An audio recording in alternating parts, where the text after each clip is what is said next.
जाएगी।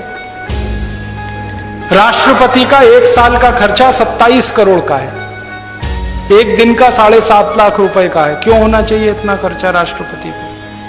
प्रधानमंत्री का खर्चा एक साल का 25 करोड़ का है, उप प्रधानमंत्री का अगर पोस्ट हो जाए तो 22 करोड़ का है, सारे मंत्रियों का 850 करोड़ का है, मुख्यमंत्री और राज्यपालों का मिला दिया जाए तो 77,000 करोड़ का है, और सारे के सारे कर्मचारियों का और पब्लिक सेक्टर और सबका इकट्ठा जोड़ दिया जाए तो 3.25 लाख करोड़ का है।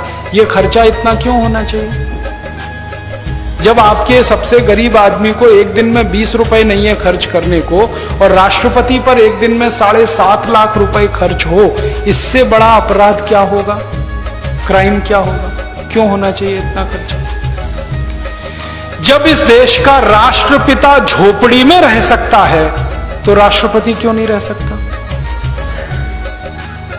इस देश के लोगों की उंगली पकड़कर आजादी दिलाने वाला महात्मा गांधी, मोहनदास करमचंद गांधी अगर झोपड़ी में रहकर आजादी दिला देता है तो आजादी के बाद के नेता झोपड़ियों में क्यों नहीं रह सकते? क्यों इतना खर्चा होना चाहिए उनके ऊपर?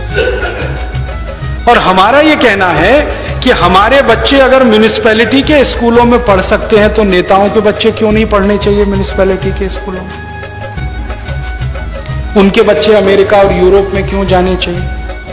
हमारा इलाज अगर सरकारी अस्पतालों में होता है तो मंत्रियों का इलाज क्यों नहीं होना चाहिए सरकारी अस्पतालों में? वो क्यों एम्स में भर्ती होते हैं? उनके कोई विशेष अधिकार हैं इसलिए ना, हम तो विशेष अधिकार खत्म करना चाहते हैं। आप दुनिया के तमाम देशों में जाओ, फ्रांस में जाओ, जर्मनी में जाओ, डेनमार्क में, स्वीडन में, कहीं भी चले जाओ, शाम को 5 बजे के बाद उस देश के राष्ट्रपति आपको सब्जी खरीदते हुए, अपना थैला लटकाते हुए दुकानों में दिखाई दे जाएंगे। राष्ट्रपति और प्रधानमंत्री भारत में क्यों नहीं हो सकता? साधारण आदमी की तरह जिंदगी क्यों नहीं बिता सकते? उनको जेट सिक्योरिटी क्यों चाहिए? वो कहते हैं जी इनको मरने का डर है। तो मरने का डर है तो राजनीति में क्यों आए? घर में बैठो। अगर इतना रिस्क नहीं ले सकते तो किसने कहा था पॉलिटिक्स में आने के लिए? घर बैठो ना, अपना धंधा करो, बिजनेस करो। हमारे यहां तो जिन लोगों को मरने का डर नहीं था वही लोग राजनीति में आए थे। भगत सिंह, ऊधम सिंह, चंद्रशेखर, जिनको मरने का ही डर नहीं था, जवान जिंदगी को दांव पे लगा देने का डर नहीं था, वही पॉलिटिक्स में आए थे। तो आजादी के बाद मरने का डर क्या है? सिक्योरिटी पर इतना खर्चा क्यों? और मेरा एक ही कहना है कि अगर इन नेताओं ने किसी का कुछ बिगाड़ा नहीं तो इनको चिंता क्या मरने की? कोई मारेगा क्यों? और अगर इन्होंने बिगाड़ा ही बिगाड़ा है तो इनको क्यों नहीं मार देना चाहिए? क्यों जिंदा रखना?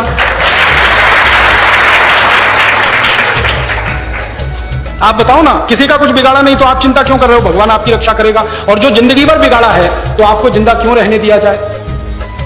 क्यों नहीं खत्म कर दिया जाए आपको इस व्यवस्था में?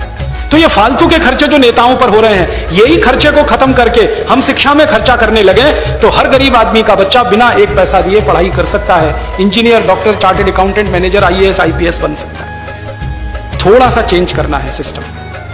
हमारा मानना है कि सारे सांसद, सारे विधायक वैसे ही साधारण तरीके से रहें जैसे इस देश का आम आदमी रहता है, क्योंकि वो उसके प्रतिनिधि हैं। वो करोड़पतियों के प्रतिनिधि नहीं है, वो आम आदमी के प्रतिनिधि है, गरीब आदमी के प्रतिनिधि। तो हम ये परिवर्तन चाहते हैं और हमारे ये सारे के सारे उद्देश्य एक ही बात को कहते हैं कि हम व्यवस्था में परिवर्तन चाहते हैं, सत्ता में नहीं।